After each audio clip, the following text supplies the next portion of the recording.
Confirm பண்ணுங்க. நம்மளுடைய voice கிளியரா இருக்கா? அதோடு கூட உங்களுக்கு ஸ்கிரீன் வந்து ரீச் ஆயிருச்சா? ஸ்கிரீன் கிளியரா இருக்கு. ஓகே ஃபைன், எழுதி வச்சுக்கலாம். ஏப்ரல் 27 அப்படிங்கிறதுல இன்னைக்கு இம்பார்ட்டன்ட் ஈவெண்ட்ஸ் என்னென்ன இருக்கு அப்படிங்கிறதையும் பார்ப்போம். அதோடு கூட அதுல இருக்கக்கூடிய ஜிகே முக்கியமான இன்ஃபர்மேஷன்ஸ் என்னென்னலாம் இருக்கு அப்படிங்கிறத பார்க்கலாம். இதே நாள்ல எழுதி வச்சுங்க. 15-21 15-21. ஸோ ஏப்ரல் 27 15-21 அப்படிங்கிறதுல இந்த போர்ச்சுகீஸ் எக்ஸ்ப்ளோரர் அப்படின்னு சொல்லக்கூடிய யாரு சார் அப்படின்னு சொன்னா Ferdinand Magellan. The Ferdinand Magellan was killed in the Philippines அப்படின்னு சொல்லி சொல்றாங்க. 15-21 அப்படிங்கிற ஒரு வருடத்துல போர்ச்சுகீசிய அந்த எக்ஸ்ப்ளோரர் மெகலன் அப்படின்னு சொல்லக்கூடியவர் ஸோ பிலிப்பைன்ஸ்ல கொல்லப்பட்டிருக்கிறாரு அப்படிங்கிறத பார்க்குறோம். சரியா? உலகை சுற்றி வந்த முதல் நபர் அப்படின்னு சொன்னாவே இந்த மெகலன் அப்படின்னு சொல்லுவோம். உலகை சுற்றி வந்த முதல் நபர் அப்படின்னாவே மெகலன் அப்படின்னு சொல்லுவாங்க. இதுல நம்ம அடிஷனல் விஷயம் நம்ம என்னன்றதை படிக்கலாம். இந்த 15-21 ஏப்ரல் 27 மெகலன் அப்படிங்கிறவர் ஒரு போர்ச்சுகீசி எக்ஸ்ப்ளோரர் அப்படிங்கிறவர் கொலை செய்யப்பட்டிருக்கிறார் அப்படிங்கிறத பாக்குறோம். இதுல நமக்கு அடிஷனலா இன்ஃபர்மேஷன் நம்ம யூரோப்பியன் ஹிஸ்டரி அப்படின்னு ஒரு தலைப்பு இருக்குங்க. அது நமக்கு ரொம்ப முக்கியமான ஒரு பாடமும் கூட. எழுதி வச்சுங்க. அந்த ஐரோப்பியர்களுடைய வருகை, அதாவது யூரோப்பியன் இன்வேஷன்ஸ் அப்படி சொல்லி போடுங்க. European invasions. அந்த யூரோப்பியன் இன்வேஷன்ஸ் அப்படிங்கிற போது நம்ம யாரு சார் இந்தியாவில் ஆர்டரா உள்ள வந்தாங்க அப்படின்னு கேட்டா முதல்ல வந்தவர் இந்த போர்ச்சுகீசியர்கள் தான். போர்ச்சுகீசியன்ஸ் அப்படின்னு சொல்லக்கூடிய இந்த போர்ச்சுகல் அப்படிங்கிற நாட்டில இருந்து வந்தாங்க அப்படிங்கறத ஞாபகம் வச்சுக்கணும்.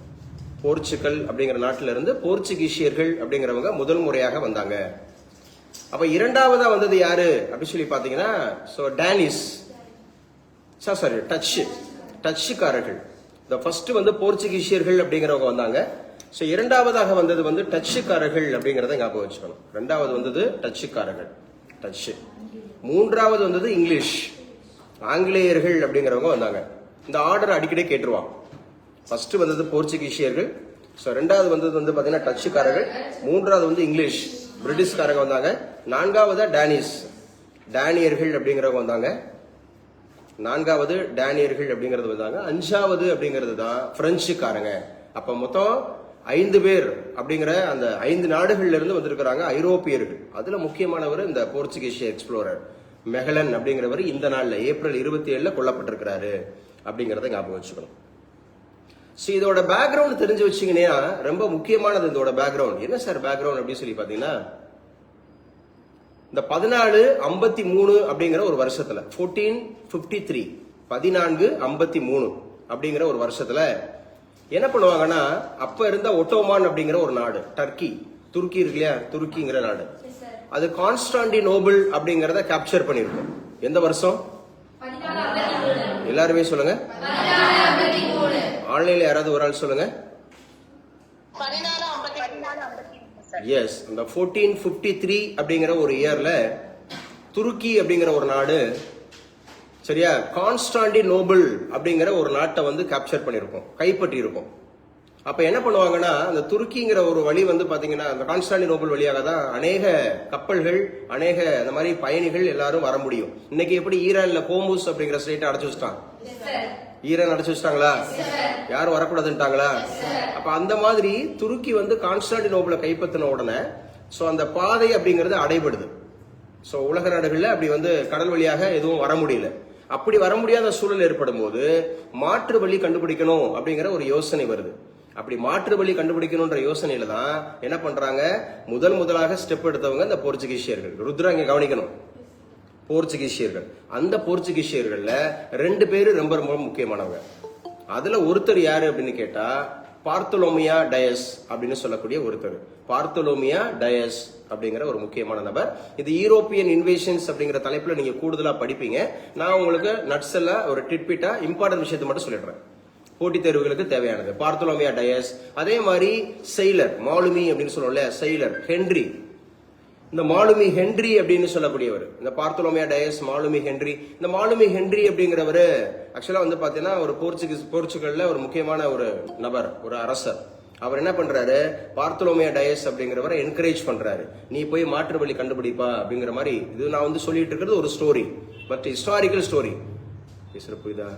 இது இம்பார்ட்டன்ட் ஸ்டோரி. இது வந்து ஆல்ரெடி வந்து உங்களுக்கு போட்டி தேர்வுகளில் கேட்கப்பட்ட கேள்வி. ஸோ எப்படி வந்து ஆங்கிலேயருடைய ஆதிக்கம், ஐரோப்பியருடைய ஆதிக்கம் இந்தியாவில் வந்துச்சு அப்படிங்கிறதுக்கானது. அப்ப 1453 ஞாபகம் வச்சுக்கணும், துருக்கி ஞாபகம் வச்சுக்கணும், கான்ஸ்டாண்டினோபிளை கைப்பற்றினது ஞாபகம் வச்சுக்கணும். அதே மாதிரி பார்த்தோலோமியா டயஸ் ஞாபகம் வச்சுக்கணும், மாலுமி ஹென்றி ஞாபகம் வச்சுக்கணும். இது 1487 1487 என்ன பண்ணுவாரு, இந்த பார்த்தோலோமியா டயஸ் அப்படிங்கிறவரு நம்ம சவுத் ஆப்பிரிக்காவுல தென்கோடி முனை அப்படின்னு சொல்லுவாங்க, இந்த ஹுட் ஹோப் அப்படின்னு சொல்லுவாங்க. என்னது பேசுங்க, கார்த்திகா பேசல, குட் தான் வருது. ஹுட் ஹோப், நன்னம்பிக்கை முனை அப்படின்னு சொல்லுவாங்க. இந்த ஹுட் கேமரின் அப்படின்னு சொல்லக்கூடியது நன்னம்பிக்கை முனை அப்படிங்கறது வரைக்கும் வந்துட்டு போயிருவாரு. புரியுதா? முதல்ல கடல் வழியில ஒரு புதிய வழியை கண்டுபிடிச்சவர் பார்த்தோலோமியா டயஸ். எந்த வருஷம்னா 1487. ஆனா அதுக்கு உதவியா இருந்தவர் யாரு? ஹென்றி, வாலுமி ஹென்றி. இவங்க ரெண்டு பேருமே எந்த நாடு? ஏன் இன்னைக்கு நம்ம போர்ச்சுகீசியர் பத்தி இந்த பாடத்தை படிச்சுட்டு இருக்கோம்? பெடரல் மெகலன் அப்படிங்கிறவர் கொல்லப்பட்டிருக்காரு. அவர் எந்த ஊருக்காரு? போர்ச்சுகீசியர். எந்த ஊர்ல கொல்லப்பட்டிருக்காரு? பிலிப்பைன்ஸ்ல கொல்லப்பட்டிருக்காரு. பிலிப்பைன்ஸோட கேபிட்டல் சிட்டி எது? மணிலா. பிலிப்பைன்ஸோட கேபிட்டல் சிட்டி மணிலா. அந்த பிலிப்பைன்ஸ்ங்கிறது உலகில் ஒரு மிக முக்கியமான ஒரு விருது கொடுக்குது. என்ன வருது? ராமன் மக்சசே விருது. என்ன விருது? ராமன் மக்சசே விருது. அந்த ராமன் மக்சசே விருது எவ்வாறு அழைக்கப்படுது? ஏசியாவினுடைய நோபல் பிரைஸ். பேசுமா? ஏசியாவோட நோபல் பிரைஸ் அழைக்கப்படக்கூடிய விருது எது? ராமன் மக்சசே விருது. அந்த ராமன் மக்சசே விருது கொடுக்கக்கூடிய நாடு எது? பிலிப்பைன்ஸ். அந்த பிலிப்பைன்ஸோட கேபிட்டல் சிட்டி எது? மணிலா. அந்த மணிலால என்ன பேங்க் இருக்கு? Asian development bank. பேசுங்க. சரி, அவங்க மிக உயரிய விருது என்ன விருது கொடுக்கறாங்க? ராமன் மக்சசே விருது. அந்த ராமன் மக்சசே விருது அப்படிங்கிறது எவ்வாறு அழைக்கப்படுது? ஏசியாவோட நோபல் பிரைஸ் அப்படிங்கறத ஞாபகம் வச்சுக்கணும். அதே வந்து பாத்தீங்கன்னா இந்த ரோபோட்டிக்ஸ் அப்படிங்கிற ஒரு வார்த்தை இருக்குல்ல, ரோபோட்டிக்ஸ். அந்த ரோபோட்டிக்ஸ்ங்கிற வார்த்தையை உருவாக்குனது யாரு அப்படின்னு கேட்டா இந்த பிலிப்பைன்ஸ் தான். பிலிப்பைன்ஸ் ஐசக் அசிமோ அப்படின்னு சொல்லுவோம். ரோபோட்டிக்ஸ்ங்கிற வார்த்தையை உருவாக்குனவர் ஐசக் அசிமோ. இது எந்த மொழிச்சொல் அப்படின்னு கேட்டா பிலிப்பைன்ஸ். பிலிப்பைன்ஸ் அப்படிங்கிற மொழிச்சொல் தான் இந்த ரோபோட்டிக்ஸ். ஐசக் அசிமோ அப்படிங்கிறவர். ஆன்லைன்ல நீங்க எழுதுறீங்களா? நோட்ஸ் எடுக்கிறீங்களா?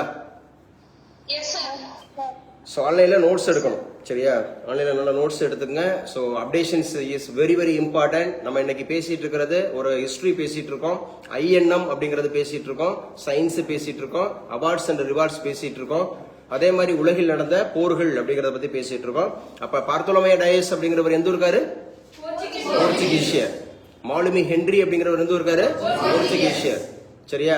அதே போல வந்து அவங்க எந்த வருஷம் தன்னுடைய துருக்கி கான்ஸ்டாண்டினோபிள் எப்ப கைப்பற்றுச்சு? 1453. அதனால மாற்று வழி அப்படிங்கிறது எப்ப கண்டுபிடிக்கப்பட்டுச்சு? 1487. யாரு வந்துட்டு போனா? பார்த்தோலோமியா டயஸ். எது வரைக்கும் வந்துட்டு போனாரு? சவுத் ஆப்பிரிக்காவோட ஒரு நன்னம்பிக்கை முனை அப்படிங்கிற ஹுட் ஹேமரின் அப்படிங்கிற ஹுட் ஹோப் அப்படிங்கிறது வரைக்கும் வந்துட்டு போனாரு. யாருங்க இப்ப சவுத் ஆப்பிரிக்காவோட தற்போதைய அதிபர்? Cyril Ramaphosa. சிரில் ராம்போசா அப்படிங்கறத ஞாபகம் வச்சுங்க.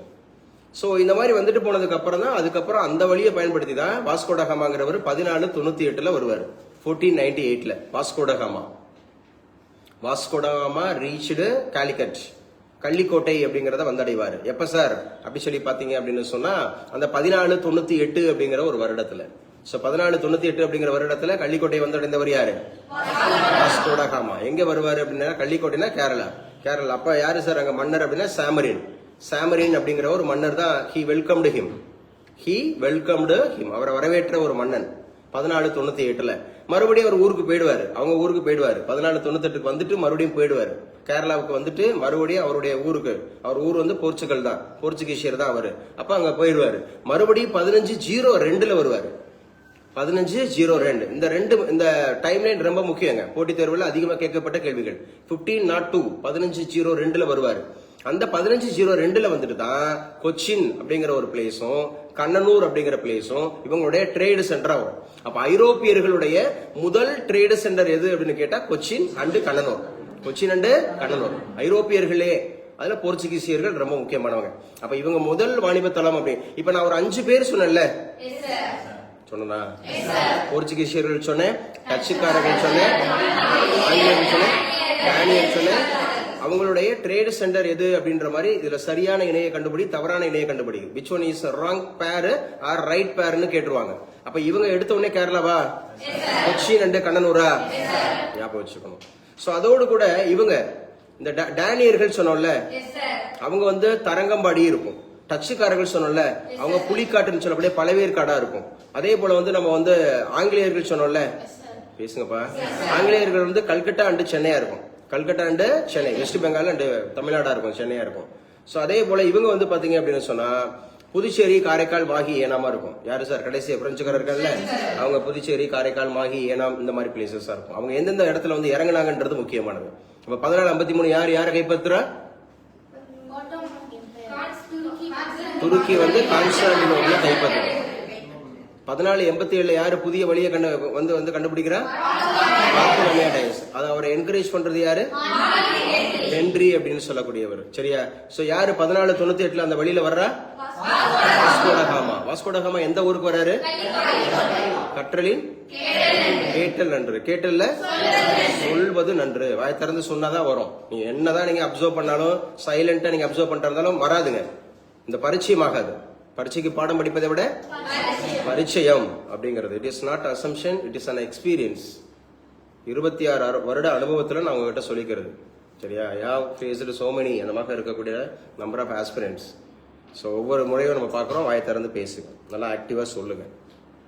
கள்ளிக்கோட்டை வந்திருந்த அந்த நபர் யாரு? வாஸ்கோடகாமா. வரவேற்ற மன்னன் யாரு? சாமரின்.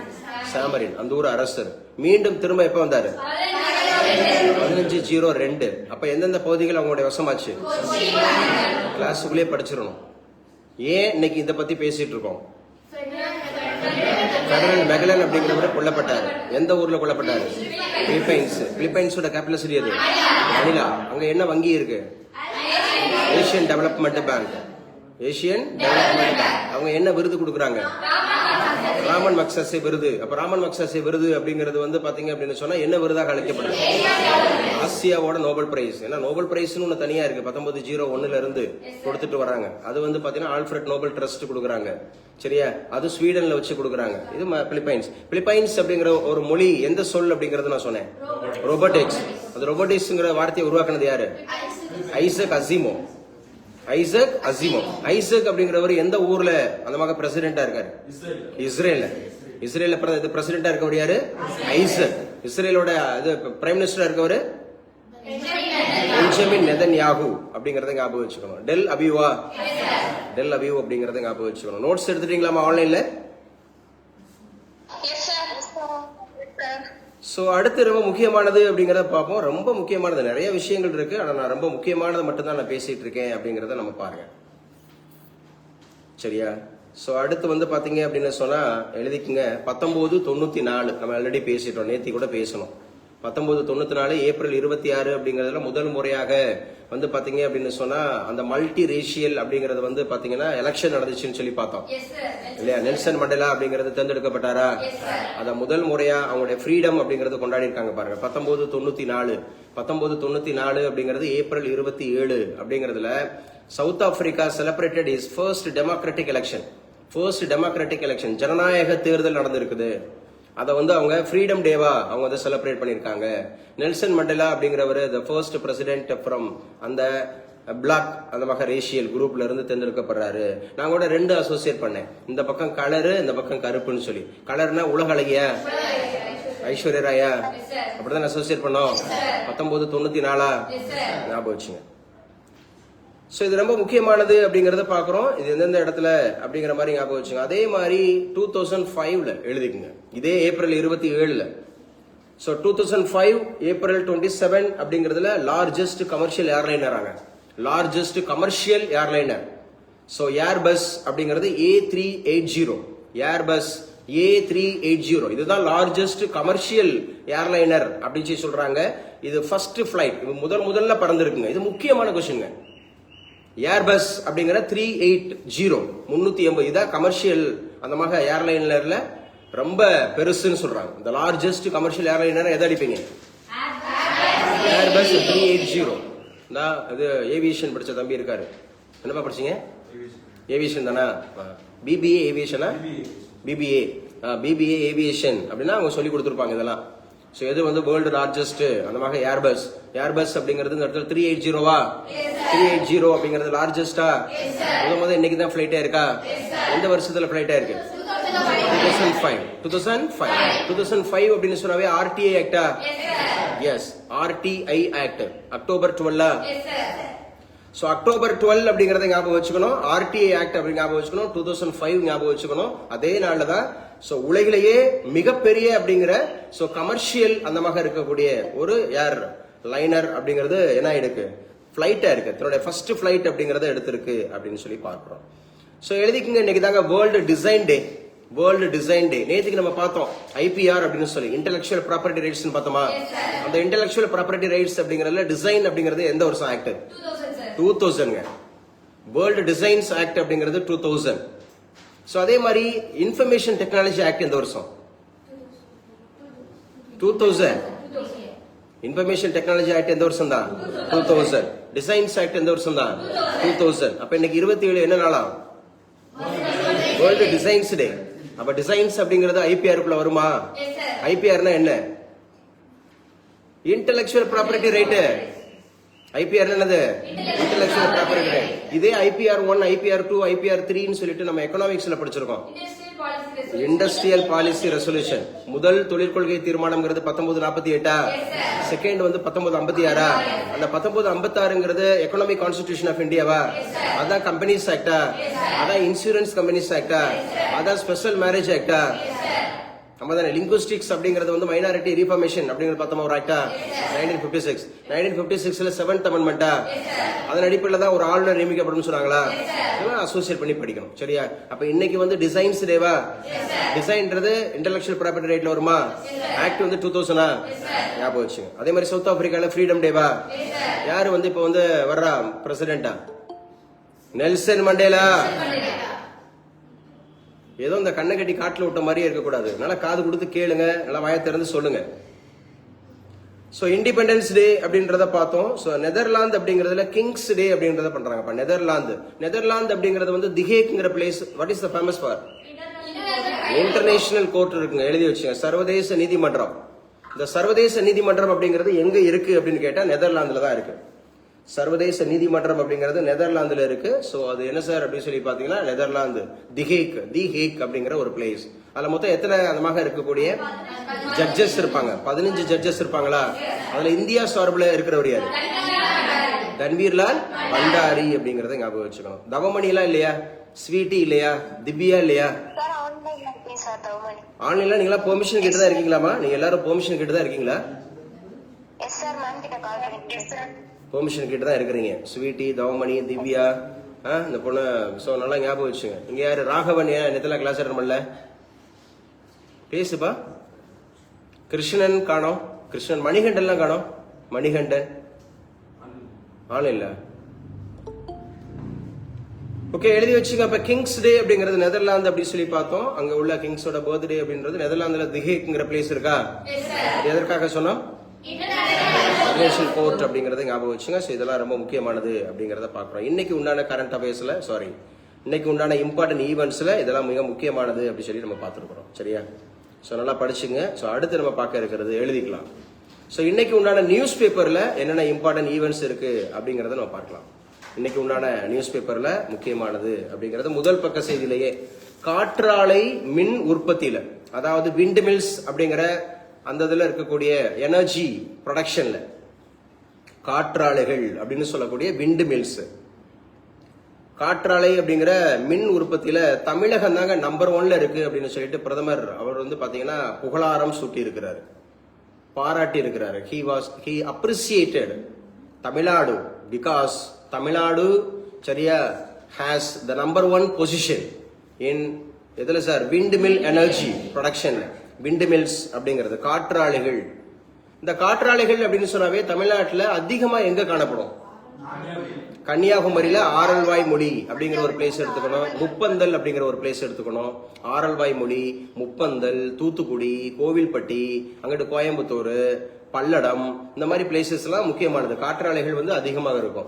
இது ரெனியூவபிள் அப்படிங்கிற சோர்சஸா நான் ரெனியூவபிள்? ரெனியூவபிள். என்னங்க? ரெனியூவபிள் அப்படின்னு சொன்னாவே, ரெனியூவபிள் அப்படின்னு சொன்னாவே என்ன தமிழ்ல? புதுப்பிக்கத்தக்க எரிசக்தி. புதுப்பிக்கத்தக்க எரிசக்தி அப்படி சொல்லுவாங்க. எதை பத்தி பேசிட்டு இருக்கோம்? விண்ட் மில்ஸ் பத்தி பேசிட்டு இருக்கோம். காற்றாலைகள் அப்படிங்கறது இந்தியாவிலேயே நம்பர் 1 யாரு? தமிழ்நாடு அப்படிங்கறத எடுத்துக்கணும். சரியா? காற்றாலைகள் அப்படின்னாவே விண்ட் மில்ஸ் அப்படிங்கறத எடுத்துக்கங்க. கன்னியாகுமரி எடுத்துங்க, ஆரல்வாய் மொழி எடுத்துங்க, முப்பந்தல் அப்படிங்கறத எடுத்துங்க. இந்த பிளேசஸ் எல்லாம் இதை எங்க சார் சொல்லியிருக்கிறாரு அப்படின்னு கேட்டா மன் கி பாத் அப்படிங்கிற ஒரு நிகழ்ச்சியில சொல்லியிருக்காருங்க. நேத்துக்கு மன் கி பாத் அப்படின்னு சொன்னா மனதின் குரல் அப்படின்னு சொல்லுவோம். மன் கி பாத் அப்படிங்கிறது மனதின் குரல், தி வாய்ஸ் ஆஃப் மைண்ட் அப்படின்னு அர்த்தம். மனதின் குரல். இவர் ரேடியோ மூலமாக உரையாற்றுவார். சோ இந்திய நாட்டு மக்களுக்கு ரேடியோ மூலமா உரையாற்றக்கூடிய ஒரே ஒரு பிரதமராக இவர் தான் இருந்துட்டு இருக்காரு. சோ ரேடியோ அப்படிங்கிறது எந்த அளவுக்கு ரீச் ஆகுதுன்னு சொல்லி பாருங்க. மனதின் குரல் அப்படிங்கிற ஒரு நிகழ்வுல அவர் பேசியிருக்கிறார். சோ இது எங்க சார் பேசியிருக்கிறார் பாருங்க. காற்றாலை மின் உற்பத்தியில் தமிழகம் தான் நம்பர் 1 இருக்கு. 2வது இடத்துல குஜராத். இது சயின்ஸ்லயும் படிப்பீங்க, ஜியோகிராஃபிலையும் படிப்பீங்க. சயின்ஸ்லயும் படிப்பீங்க, அதே போல ஜியோகிராஃபிலையும் படிப்பீங்க. தென்றல் இருந்து ஸ்டூடெண்ட்ஸ் இணைச்சிட்டு இருக்கீங்களா? நிறைய ரெக்வஸ்ட் கொடுக்குறாங்க.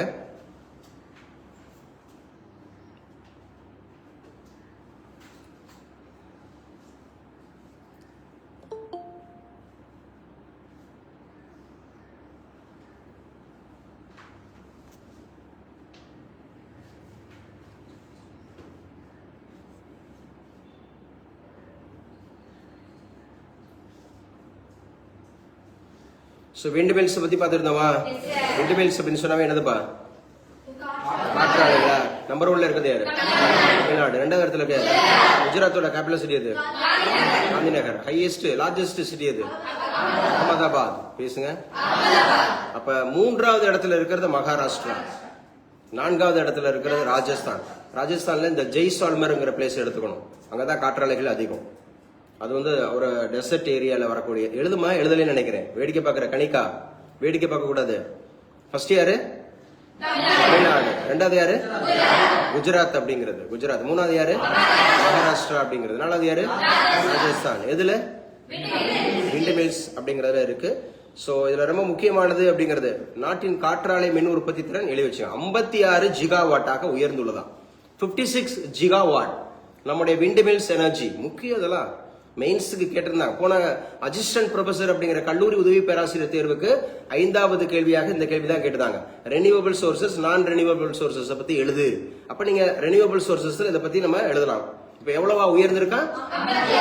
56 அப்படிங்கிறது ஜிகாவாட். மெகாவாட் இருக்கு, கிலோவாட் அப்படிங்கிறது இருக்கு, ஜிகாவாட் இருக்கு. வாட் அப்படிங்கிறது யாரோட யூனிட்? பவரோட யூனிட். வாட்டுங்கிறது யாரோட யூனிட்?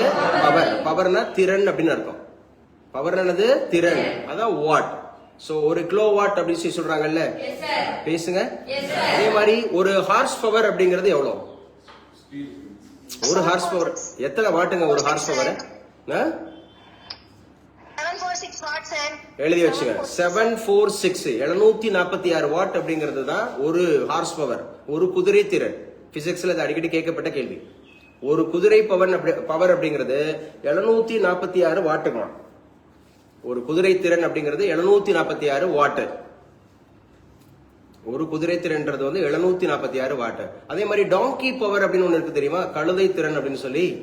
இது குதிரை பவர். நோ சாரா? தெரியல சார் சொல்லணும். No idea sir. நோ சார்னா அப்படி இல்ல சார் அர்த்தம். நோ சார் அப்படிலாம் இல்ல சார். டாங்கி பவர்னு ஒண்ணு இருக்கு. அது 1/3 ஆஃப் ஹார்ஸ் பவருங்க.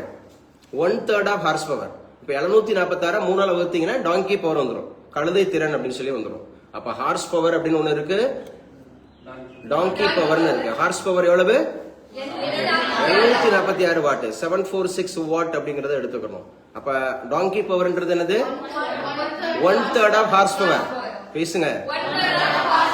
3ல் 1 பங்கு அப்படின்றது கழுதை திறன் அப்படிங்கறது வருது.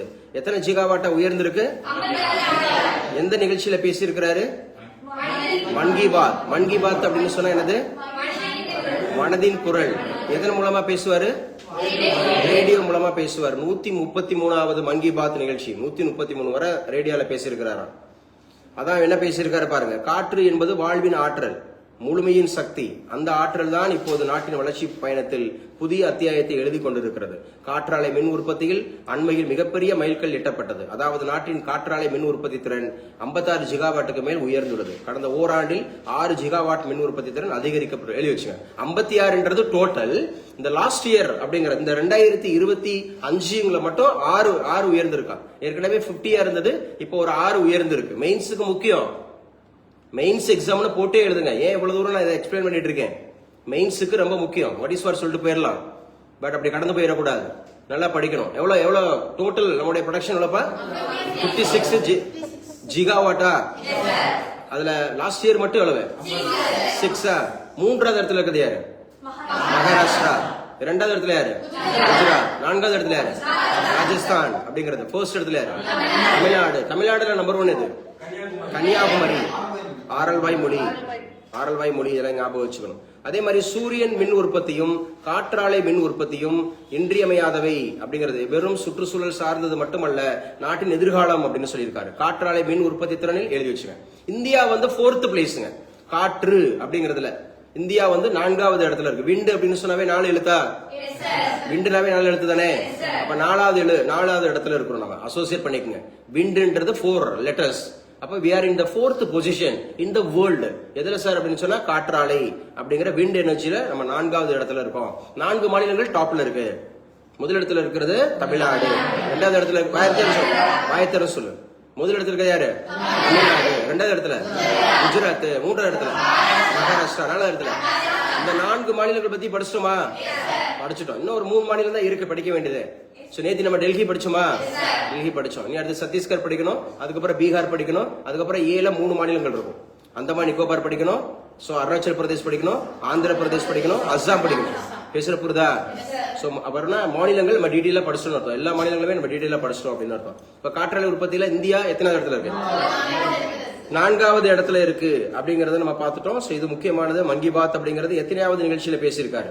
133 அப்படிங்கறத ஞாபகம் வச்சுக்கணும். தற்போதைய மக்கள் தொகை கணக்கெடுப்பு 2027 அப்படிங்கிற பத்தி பேசியிருக்கிறார். இந்த 2027 மக்கள் தொகை கணக்கெடுப்பு அப்படிங்கறதோட ஸ்பெஷலைசேஷன் காஸ்ட் பேஸ்டு சாதி வாரியான மக்கள் தொகை கணக்கெடுப்பு அப்படிங்கறத நம்ம பார்த்திருக்கோம். முக்கியமானது. முதல் மக்கள் தொகை கணக்கெடுப்பு எப்போது எடுக்கப்பட்டது? 1872. அந்த 1872 பிறந்தவர் யாரு? வ.உ. சிதம்பரனார். வ.உ.சி. அப்படிங்கிறது 1872 என்ன ஆக்ட் இருக்கு?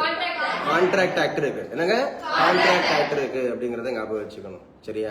1872 முறையான மக்கள் தொகை கணக்கெடுப்பு எப்ப எடுத்தாங்க? பேசுங்க. 1881 அப்படிங்கறதா முறையான மக்கள் தொகை கணக்கெடுப்பு. எத்தனை ஆண்டுகளுக்கு ஒரு முறை? 10 ஆண்டுகளுக்கு ஒரு முறை. கடைசி எப்ப எடுத்தாங்க? 2011 என்ன மக்கள் தொகை? 121 கோடி. 1 to 1 121 கோடின்றது இருந்துச்சு. எழுதி வச்சுங்க. 2 கட்டமா எடுப்பாங்க. ஒன்லி வீடுகள் மட்டும் எடுப்பாங்க. ஃபர்ஸ்ட் வீடுகளை மட்டும் கணக்கிடுவாங்க. சரியா? இந்த மாதிரி குடிசை வீடு எத்தனை இருக்கு, டைல்ஸ் வீடு எத்தனை இருக்கு, பிளஸ் இந்த கான்கிரீட் வீடு எத்தனை இருக்கு அப்படின்னு சொல்லிட்டு எடுப்பாங்க. 2 கட்டமா எடுப்பாங்க. இப்ப எத்தனை வீடுகள் இருக்குன்னா எழுதி வச்சுங்க. 1.2 crore 1.2 கோடி வீடுகள் இருக்காங்க பட்டியலிடப்பட்டுள்ளது இதுவரை அப்படிங்கறது பாத்தீங்கன்னா 1.2 கோடி 1.2 crore அப்படிங்கிற வீடுகள் உள்ளதாக ஐடென்டிஃபை பண்ணியிருக்கிறாங்க. அதே மாதிரி சீஸ் இருக்குல்ல, சீஸ்னா தெரியுமா? சீஸ் என்ன? சீஸ்னா என்ன? வெண்ணெய் இருக்குல்ல, அது இந்தியாவோட அந்த சீஸ் அப்படிங்கிறதுக்கு உலக அங்கீகாரம் கிடைச்சிருக்கான். எழுதி வச்சுங்க. சர்வதேச பாலாடை கட்டி. சீஸ்னா பாலாடை கட்டி. பாலாடை கட்டி அப்படிங்கிறதுக்கு பிரேசில்ல என்ன நடந்திருக்கு அப்படின்னு சொல்லி பாத்தீங்கன்னா ஒரு சர்வதேச அந்தமாக இருக்கக்கூடிய ஒரு கான்ஃபரன்ஸ் நடந்திருக்கு. அதுல இந்தியாவோட அந்த சீஸ் அப்படிங்கிறது நம்பர் 1 இருக்கு. நம்பர் 1 அப்படிங்கிறது இருந்திருக்கு அப்படின்னு சொல்லி சொல்றாங்க. சோ சீஸ் அப்படிங்கிறது எங்க நடந்துச்சு? பிரேசில் அப்படிங்கிறது நடந்திருக்கு. சரியா? பிரேசில் அப்படின்னு சொன்னாவே எந்த விளையாட்டுல ரொம்ப சிறப்பா இருப்பாங்க? ஃபுட்பால். அதுல ஃபேமஸான பிளேயர் பேர் சொல்லுங்க. நெய்மர் அப்படிங்கிறவர் பிரேசில் அப்படின்னு சொன்னாவே உலகின் காஃபி உற்பத்தியில அதிகமாக இருக்கிற நாடு. உலகிலேயே காஃபி உற்பத்தியில அதிகமாக இருக்கக்கூடிய நாடு பிரேசிலியா அப்படின்னு சொல்லுவாங்க கேபிட்டல். சோ பிரேசில் அப்படிங்கறத ஞாபகம் வச்சுக்கணும். சோ காஃபி உற்பத்தியில இந்தியாவில் யாரு? கர்நாடகா. என்னங்க? கர்நாடகா. காஃபி அப்படிங்கறதுல இருக்கக்கூடிய அந்த டாக்ஸிக் என்னது? காஃபைன், காஃபைன் அப்படின்னு சொல்லக்கூடியது. அடுத்த வச்சுங்க, இந்த மே 9ஆம் தேதி, மே 9ஆம் தேதி, மே 9 அப்படிங்கிறது நம்முடைய ரவீந்திரநாத் தாகூர் அவர்களுடைய 165வது பிறந்த நாள் அப்படி சொல்றாங்க. 165 ஒரே பக்கம் தான் இருக்கிறோம். பிரதமர் மோடி அவர்கள் பேசினது தான். ஆனா எவ்வளவு ஜிகே பேசியிருக்காரு பாருங்க.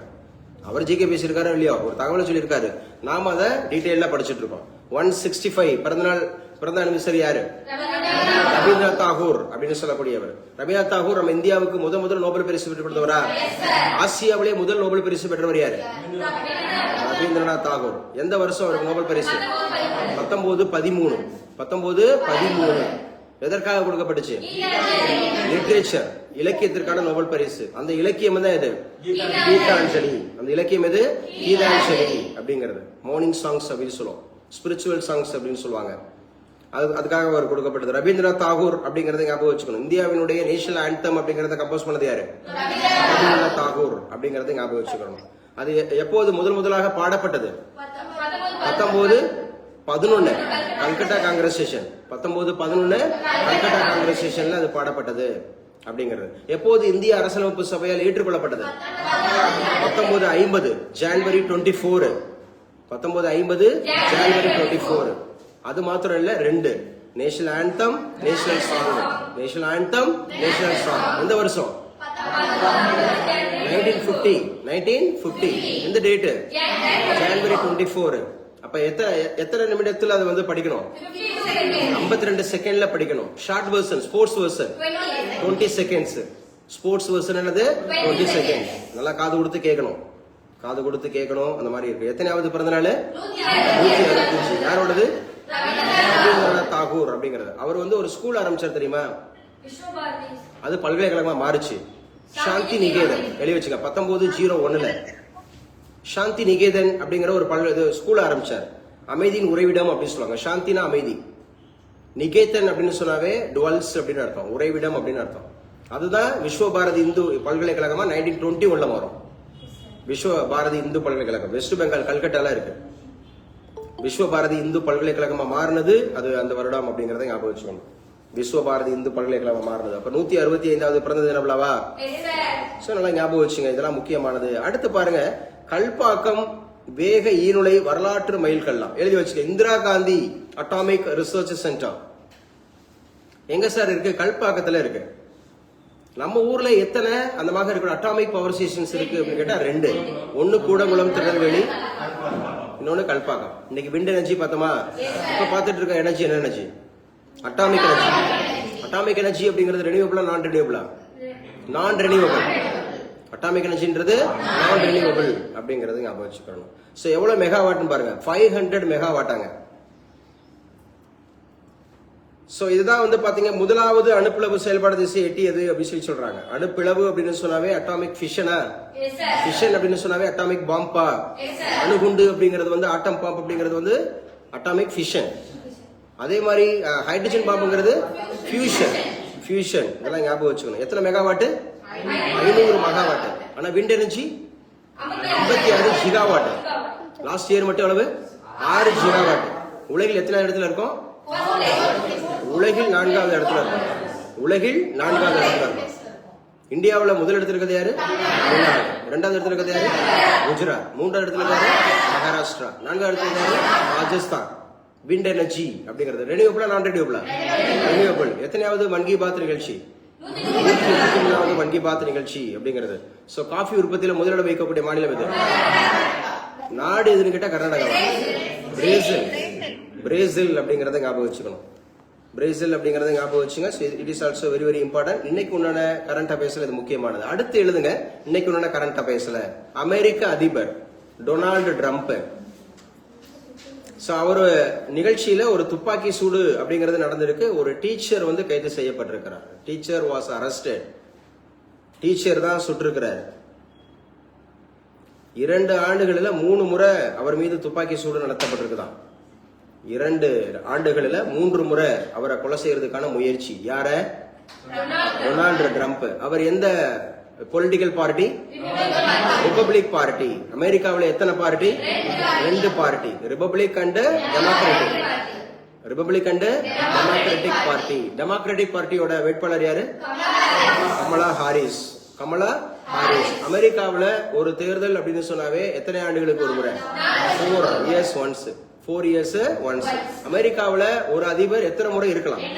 2 முறை இருக்கலாம். இவர் எத்தனை முறை இருந்திருக்காரு? 2 முறை இருந்திருக்கிறாரு. ஆல்ரெடி எந்த முறை இருந்தாரு? 45. இப்ப இருக்கிறது 47. 45, 47. யாரை பத்தி பேசிட்டு இருக்கோம்? இருக்காங்க. ஏன் அவரை பத்தி இன்னைக்கு பேசிட்டு இருக்கோம்? 2 ஆண்டுகள் எத்தனை முறை? 3 முறை. யாரு கைது செய்யப்பட்டிருக்கா? ஒரு டீச்சர். அப்போ நம்மளுடைய பிரதமர் மோடி அவர்கள் இதுக்கு கண்டம், அது ஒரு கண்டனம் தெரிவிச்சிருக்கிறாரு அப்படிங்கறத பாக்குறோம். இது முக்கியமானது. இன்னைக்கு கரண்ட பேசல.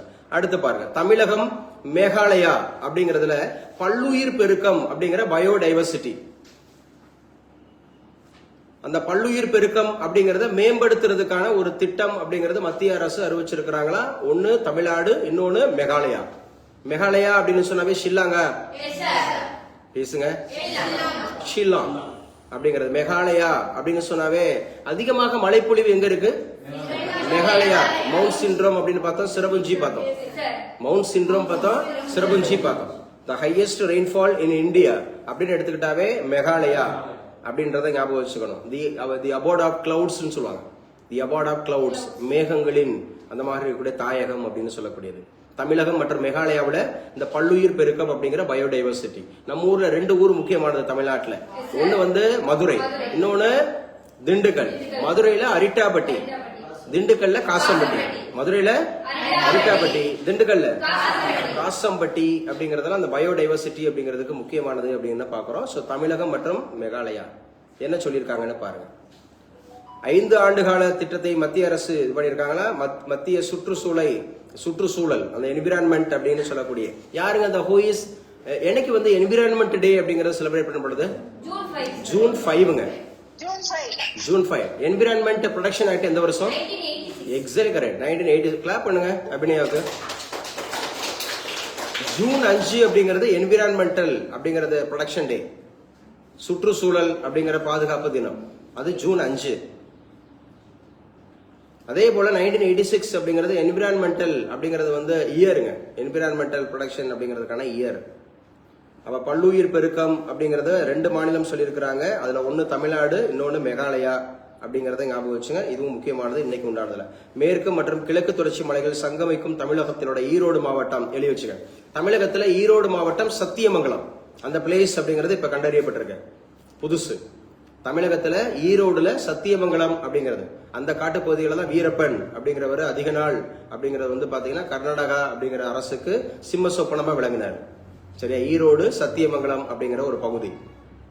அப்ப ஈரோடு மாவட்டம் சத்தியமங்கலம் அப்படிங்கிற பகுதியிலையும் மேகாலயா அப்படிங்கறதுல காரோ அப்படிங்கிற ஒரு ரேஞ்ச், காரோ அப்படிங்கிற ரேஞ்ச் இங்கதான் புதுசா இவ என்ன பண்ணிருக்கிறாங்க, சோ தொடங்கி இருக்கிறாங்க அப்படிங்கறத பாக்குறோம்.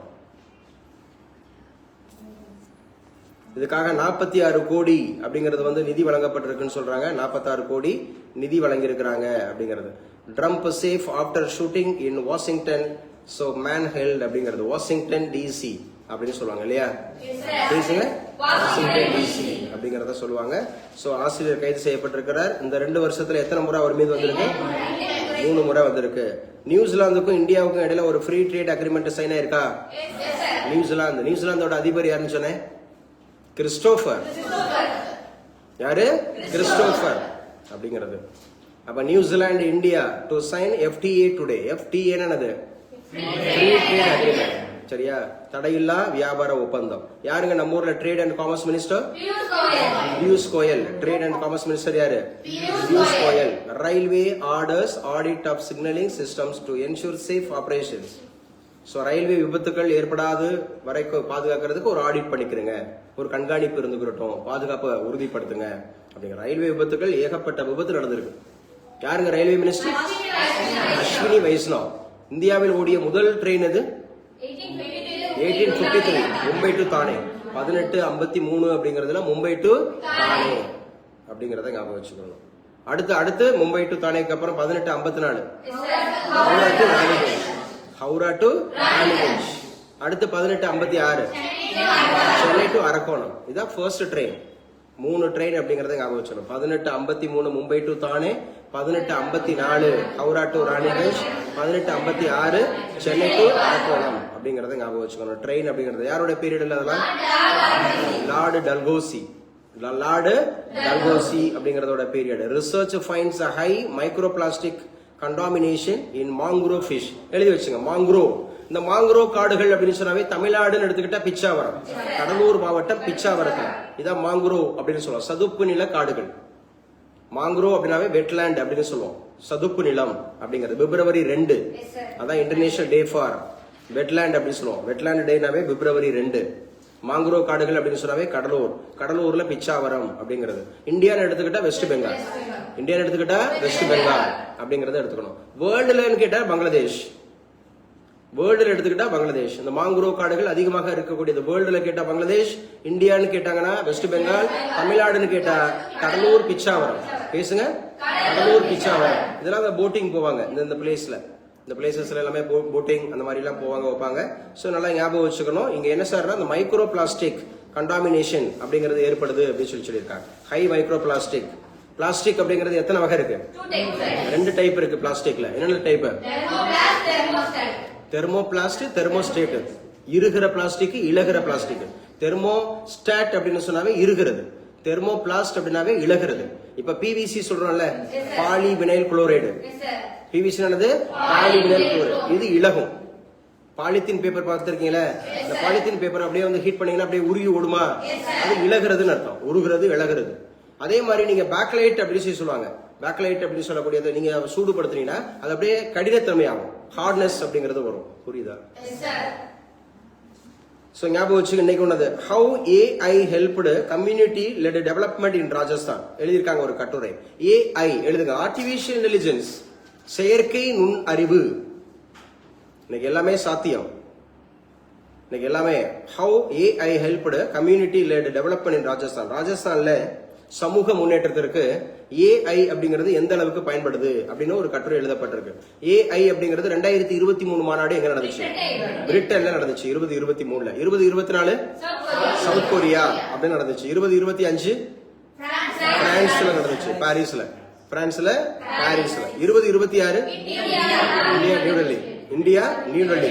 2027ல சுவிட்சர்லாந்து அப்படிங்கிற ஜெனீவா, சுவிட்சர்லாந்து. என்னது? ஏஐ. ஏஐ அப்படிங்கிறது அங்க நடக்குது அப்படி சொல்லி பாக்குறோம். சோ அடுத்து SIR pass on way to billion electorate அப்படி சொல்லியிருக்காங்க. SIR special intensive revision. Special intensive revision அப்படிங்கறது ஞாபகம் வச்சுக்கணும். சோ ஸ்பெஷல் இன்டென்சிவ் ரிவிஷன் முதல்ல எப்போது? 2002. 2002ல என்ன அமெண்ட்மெண்ட் இருக்கு? 86 அமெண்ட்மெண்ட். 86வது சட்ட திருத்தம். இந்த 86 அமெண்ட்மெண்ட் எத்தனை இடத்துல பதிவாகுது? 3 இடத்துல பதிவாகுது. ஆர்டிகல் 21A எதை டீல் பண்ணுது? Fundamental rights. 45 DPSP. Fundamental rights எங்க இருந்து எடுத்தோம்? யுஎஸ்ஏ. டிபிஎஸ்பி எங்க இருந்து எடுத்தோம்? அயர்லாந்து. 51K எதை டீல் பண்ணுது? Fundamental duties. RTE right to education act. 6 வயது முதல் 14 வயதுக்கு உட்பட்ட. இப்ப 6 வயது முதல் 14 வயதுக்கு உட்பட்டது ஆல் ஓவர் இந்தியா. ஆனா நம்ம தமிழ்நாட்டுல 6 to 16. 6 to 16 இதான் ஞாபகம் வச்சுங்க. இது முக்கியமானது. ஸோ இன்னைக்கு உண்டான கரண்ட் அஃபேர்ஸ்ல ஸோ கொடுக்கப்பட்டிருக்கக்கூடிய பேப்பர் நியூஸ் அப்படிங்கறதுல எது முக்கியமானது அப்படின்னு பார்த்துருக்கிறோம். அப்ப காற்றாலை உற்பத்தியில நம்பர் 1 யாரு? தமிழ்நாடு அப்படின்னு சொல்லக்கூடியது. வேர்ல்டுல யாரு? வேர்ல்டுல இல்ல, நம்ம எத்தனாவது இடத்துல இருக்கோம்? கட்சி மாறி எம்பிக்களை தகுதி நீக்க வேண்டும் அப்படின்னு சொல்லியிருக்காங்க. கட்சி மாறின எம்பிக்கள் யாரு? ஆம் ஆத்மி. ஆம் ஆத்மி எத்தனை பேரு? 7 பேர். எந்த அவையில? ராஜ்யசபா. ராஜ்யசபாவோட சேர்மன் யாரு? சிபி ராதாகிருஷ்ணன். சிபி ராதாகிருஷ்ணன். யார் அங்க டெபுட்டி சேர்மன்? ஹரிவன்ஸ். ஹரிவன்ஸ். யார் அங்க நியூ அந்த வகை செக்ரட்டரி? சோமசேகர் அப்படிங்கறத ஞாபகம் வச்சுக்கணும். கட்சி மாறி இருக்கிறாங்க. ஆம் ஆத்மி அப்படிங்கறத ஒருங்கிணைப்பாளர் யாரு? அரவிந்த் கெஜ்ரிவால். அரவிந்த் கெஜ்ரிவால் எந்த மாநிலத்தினுடைய முதலமைச்சராக இருந்தார்? டெல்லி. இப்ப ஆம் ஆத்மி கட்சி அப்படிங்கிறது வந்து தேசிய கட்சியில இருக்கா? எஸ், தேசிய கட்சியில இருக்கு. சோ எங்க முதலமைச்சர் இருக்காங்க? பஞ்சாப். பஞ்சாபோட கேபிட்டல் சிட்டி ஹரியானா. புவனேஸ்வரா. பஞ்சாபோட கேபிட்டல் சிட்டி ஹரியானா அப்படிங்கறத ஞாபகம் வச்சுக்கோங்க. பஞ்சாப் சண்டிகர், சாரி சண்டிகர். பஞ்சாபோட கேபிட்டல் சிட்டி சண்டிகர். பஞ்சாபோட முதலமைச்சர் யாரு? பவன்குமார். பகவத் மான். பேசுங்க. பகவத் மான். அமெரிக்க அதிபர் ட்ரம்ப் நிகழ்ச்சியில துப்பாக்கி சூடா யாரு கைது செய்யப்பட்டிருக்கா? ஒரு டீச்சர் கைது செய்யப்பட்டிருக்காரு. எத்தனை முறை அவர் மீது?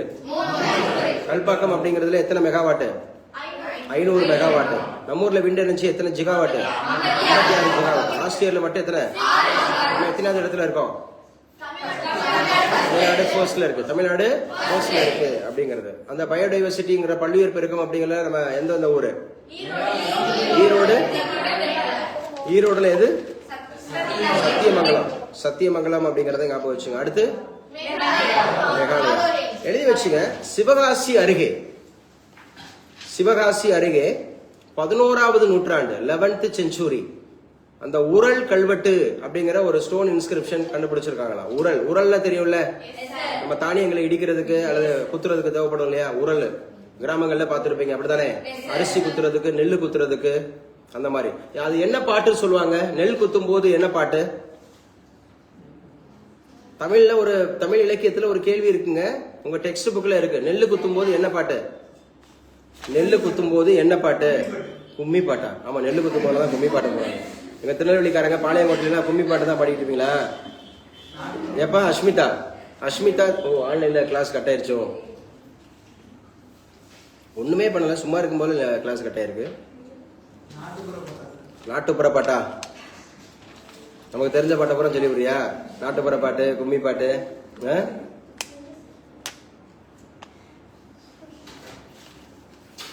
உங்க தமிழ் டெக்ஸ்ட் புக்ல அது இருக்குமா? எப்பப்பா கிளாஸ் கட் ஆச்சு? ஆன்லைன்ல எப்ப கிளாஸ் கட் ஆச்சு? உரல் கல்வெட்டு எந்த நூற்றாண்டை சார்ந்ததுன்னு சொன்னேன்?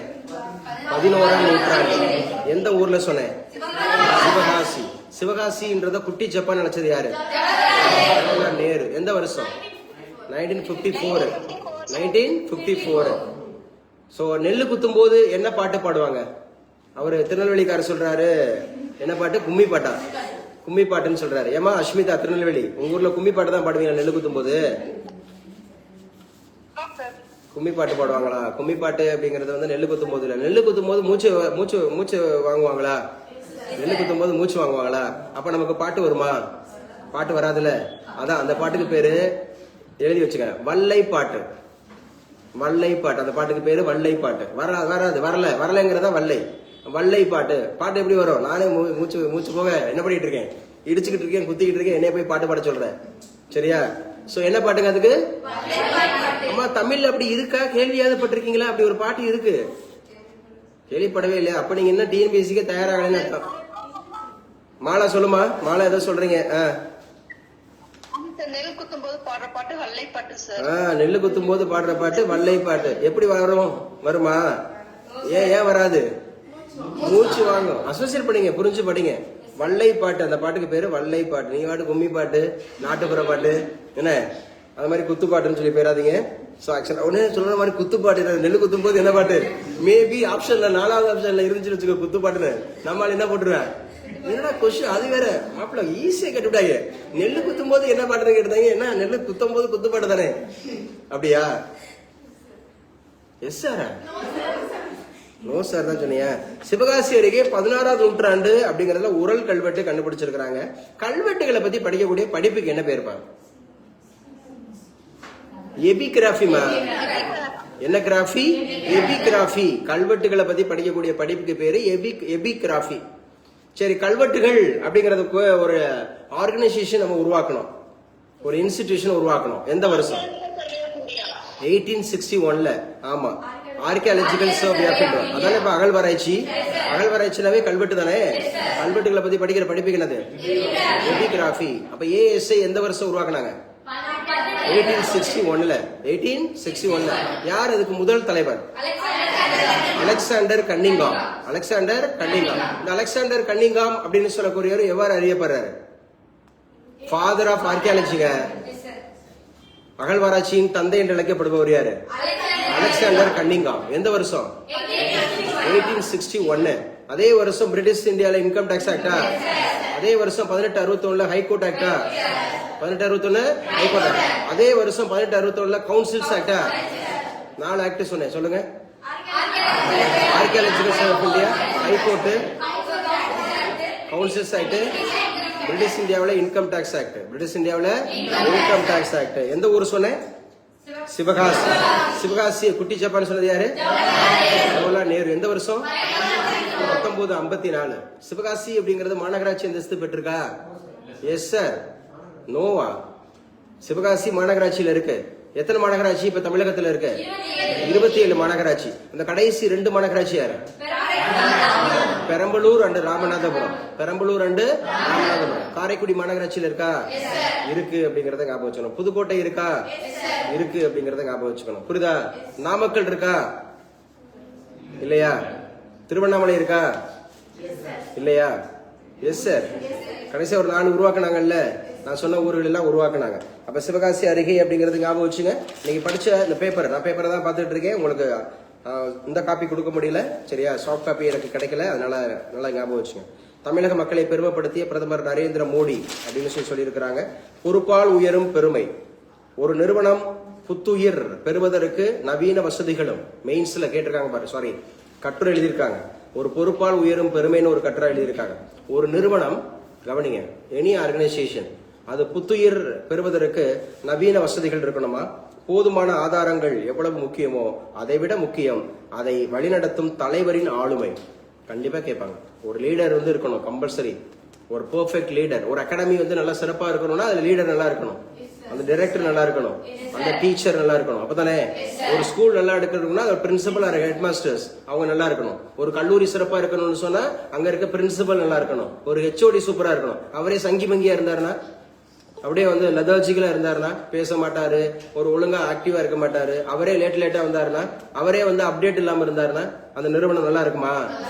அப்போ ஒரு நிறுவனம் நல்லா இருக்கணும் அப்படிங்கிறதுக்கு எவ்வளவுதான் இன்ஃப்ராஸ்ட்ரக்சர் இருந்தாலும், இந்த மாதிரி நல்ல டிஜிட்டல் ரூம் இருக்கு, நல்ல ஏசி ரூம் இருக்கு, நல்ல இன்ஃப்ராஸ்ட்ரக்சர் இருக்கு, எல்லாமே சூப்பரா இருக்கு. ஆனா தலைவர் நல்லா இல்லைன்னா அவரோட உட்காந்து தூங்கிட்டு இருந்தாருன்னா, அந்த நிறுவனத்தை வழி நடத்துறவர் ஏதோ நடத்துங்க, என்ன நடத்து சார், ஏதோ நடத்துங்க, இவ்வளவு பேர் வராம எவன் வந்தா என்ன, வராட்டி போனா என்ன, நீங்க வாட்டி நடத்துங்க. இப்படி சொன்னா நல்லா இருக்குமா? யாரு லீவு போட்டா என்ன, லீவு போடலாம் என்ன, எத்தனை மணிக்கு வந்தா என்ன, வாயை திறந்தா என்ன, வாயை திறக்கலாட்டி என்ன, டெஸ்ட் அடிச்சா என்ன, டெஸ்ட் அடிக்கலாட்டி என்ன, அப்படிங்கிற மாதிரி இருந்தா நல்லா இருக்குமா அந்த நிறுவனம்? அதான் சொல்றான் பாருங்க. அதை விட முக்கியமானது அதை வழிநடத்தும் தலைவரின் ஆளுமை. அதை யாரு கைட் பண்றா, யார் லீட் பண்றா, அவரோட பர்சனாலிட்டி, அவரோட ஆளுமை. பதவியில் இருக்கும் போதே எவ்வளவு நல்லது செய்ய முடியுமோ அவ்வளவு செய்துவிட வேண்டும் தலைவருக்கு. அதுதான் குணாதிசயம். அப்படித்தானே? ஒரு தலைவரை நீங்க எப்படிங்க தேர்ந்தெடுப்பீங்க? ஒரு தலைவருக்கான குணாதிசயம் என்ன? ஒரு யங்ஸ்டர் சொல்லுங்க, ஒரு 100 படம் நடிச்சிருக்கணுமா? அப்படியா? இல்ல நல்லா டான்ஸ் ஆடணுமா? இல்ல நல்லா பாட்டு பாடணுமா? ஒரு தலைவர் அப்படின்னு சொன்னாவே தலைவருக்குன்னு ஒரு குணாதிசயங்கள் இருக்கு. ஃபர்ஸ்ட் பிளானரா இருக்கணும். First planar. ஒரு தலைவருக்கு என்ன சொன்னா பிளானர், திட்டமிடுபவரா இருக்கணும். ஆர்கனைசிங், அதை ஒருங்கிணைக்கிறவரா இருக்கணும். ஆர்கனைசர், ஒருங்கிணைக்கிறவரா இருக்கணும். PO. அப்புறம் R அப்படிங்கறது ரெக்ரூட், சரியான ஆளை சரியான இடத்துக்கு உட்கார வைக்கிறவரா இருக்கணும். சரியான ஆளை சரியான இடத்துக்கு உட்கார வைக்கிறவரா இருக்கணும், ரெக்ரூட்மெண்ட். அதுக்கப்புறம் D அப்படின்னு சொல்றது டைரக்டிங், ஒவ்வொருத்தரையும் டைரக்ட் பண்றவரா இருக்கணும். நீ இந்தாப்போ இதை நீ இதை செய், நீ இதை செய், நீ இதை செய் அப்படிங்கிற மாதிரி இருக்கணும். இந்த மாதிரி ஸ்டாஃபிங், பிளானிங், ஆர்கனைசிங், கண்ட்ரோலிங், கட்டுப்படுத்துறவரா இருக்கணும். கட்டுப்படுத்துறவர். ஒரு தலைவர் 5 லட்சம் பேரை வச்சு ஒரு மீட்டிங் நடத்தினாலும் அவரோட ஒரு விரல் வசதிச்சுன்னா எல்லாரையும் உட்காருப்பானா உட்காரணும். அப்படியே முண்டி அடிச்சுக்கிட்டு கத்திக்கிட்டு சண்டை போட்டுக்கிட்டு இடிச்சுக்கிட்டு அவரே தள்ளி உராய பாவம். நிறைய தலைவர்களை பாக்குறோம். அவருக்கு யாருமே கண்ட்ரோல் ஆக மாட்டான். நிறைய தலைவர்களை பாக்குறோம். அரசியல் தலைவர்கள் எவ்வளவோ அரசியல் தலைவர்கள்ல போதும். சோ ஒரு நாடாக இருந்தாலும் சரி, ஒரு நிறுவனமாக இருந்தாலும் சரி, ஒரு தலைமை அப்படிங்கிறது எப்படி இருக்கணும்? கண்ட்ரோலரா இருக்கணும். தலைமை கண்ட்ரோலர். அந்த தலைமைக்குரிய ஸ்ட்ராட்டஜி இருக்கணும். எஸ், தலைமைக்குரிய ஸ்ட்ராட்டஜி இருக்கணும். அது ஒரு நிறுவனம் அப்படிங்கிறது தலைமை எப்படியோ அப்படிதான் அந்த நிறுவனம். பேசுற புரியுதா? ஒரு தலைமை எப்படியோ அப்படிதான் அந்த நிறுவனம். ஒரு தலைவர் அப்படிங்கிறவர் அந்த குவாலிட்டியா இருக்கணும். அதான் பொறுப்பால் உயரும் பெருமை அப்படின்னு கட்டுரை எழுதியிருக்காங்க. அடுத்த நிலைக்கான தொழில்நுட்பத்தை எதிர்கொள்வோம். ஏன்னா இப்ப இருக்கக்கூடிய டெக்னாலஜிங்கிறத சரியா பயன்படுத்தணும். டெக்னாலஜி அப்படிங்கறத சரியாக பயன்படுத்தணும். எந்த மாதிரி இருக்கு அப்படிங்கறத ஞாபகம் வச்சுக்கணும். முதல் கட்ட தேர்தல் 93.19% வாக்குப்பதிவு எந்த மாநிலத்தில் இருந்துச்சு? வெஸ்ட் பெங்கால். சரி, நம்ம ஊர்ல தமிழ்நாடு அப்படிங்கிற தேர்தல்ல முதல் முறையாக அப்படிங்கறது வந்து பாத்தீங்கன்னா இப்ப 85% வந்திருக்கு வாக்குப்பதிவு, அப்படித்தானே? சரி, இதுல நம்பர் 1 இருந்த ஊர் இது கரூருங்க. நம்பர் 1 இருந்தது கரூர்.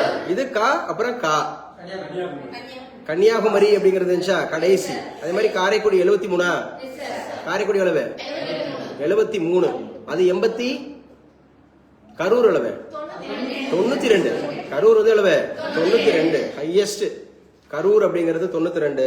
நம்ம காரைக்குடி அளவு 73 அப்படிங்கறத ஞாபகம் வச்சுங்க. ORS கோடை பாதிப்பை தடுக்கும் கேடயம். ORS என்னங்க? ORS அப்படின்னு டாக்டர்ஸ் எல்லாம் இப்ப வந்து கவர்மெண்ட் வந்து நிறைய இது பண்ணலாம். அதான் ஓரல்.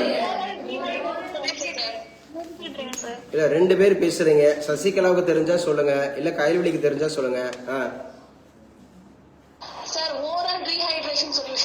எழுதி வச்சுங்க. ரீஹைட்ரேஷன் ஓரல் வாய்வழி, அது ஜூஸ். எஸ், ORS குடிங்கன்னு அதெல்லாம் தடை பண்ணாங்க. ஏன்னு கேட்டா அதுல சுகர் கண்டென்ட் அதிகமா இருக்கு, சின்ன குழந்தைங்களுக்கு எல்லாம் கொடுக்காதீங்க அப்படின்னு சொல்லி சொன்னாங்க. ORSனாவே எழுதி வச்சுங்க, ஓரல் ரீஹைட்ரேஷன் சொல்யூஷன். ORS அதை பத்தி ஒரு கட்டுரை எழுதியிருக்காங்க.